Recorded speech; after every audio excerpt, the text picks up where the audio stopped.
അങ്ങനെ ബാരിക് ബിൻ റളിയല്ലാഹു അൻഹും സ്വഹാബികളും യാത്ര തുടർന്നു. രാജാവ് കുറെ നിർദ്ദേശങ്ങൾ കൊടുത്തു. നിങ്ങൾ ഇന്ന ഭാഗങ്ങളിലൊക്കെ പള്ളി ഉണ്ടാക്കണം.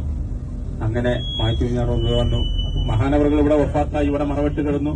പിന്നെ ആളുകൾ സിയാറത്തിന് ഇപ്പോഴും പല ലോകത്തിന്റെ എന്നല്ല, ഇന്ത്യക്കാർ പ്രത്യേകിച്ച് ഇവിടെ സിയാറത്തിന് വരും. GCC കൺട്രിയിൽ നിന്നൊക്കെ ആളുകൾ ഇവിടുത്തെ ചരിത്രം കേട്ടുകൊണ്ട് അറിഞ്ഞുകൊണ്ട് ഇപ്പോഴും ആദ്യമായിട്ട് ചിലപ്പോൾ ഇവിടെ തന്നെ ചരമ പെരുമാളത്ത് വന്ന് ഇവിടുത്തെ ICF എല്ലാ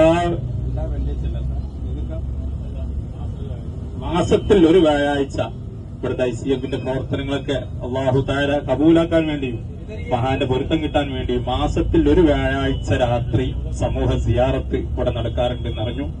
അൽഹംദുലില്ലാഹ്. അങ്ങനെ എന്തുകൊണ്ടും നമുക്ക് അഭിമാനിക്കാനും നമുക്കൊരു ആത്മബന്ധം നിലനിർത്താൻ പറ്റിയ ഒരു മഖബറയാണ് താജുദ്ദീൻ റളിയല്ലാഹു അൻഹുവിന്റെ. കാരക്കത്തോട്ടത്തിൽ തേനാറൊഴുകണ കണ്ട് ഒട്ടേക കാഫിലകൾ നീങ്ങി വരുന്നത് കണ്ട് അഴകിൽ ജറാദെന്ന പക്ഷി പറക്കണ കണ്ട് ജിബ്രീൽ വെൺചാമരം വീശി ഇറങ്ങണ കണ്ട് ജന്നാത്തുൽ ഫിർ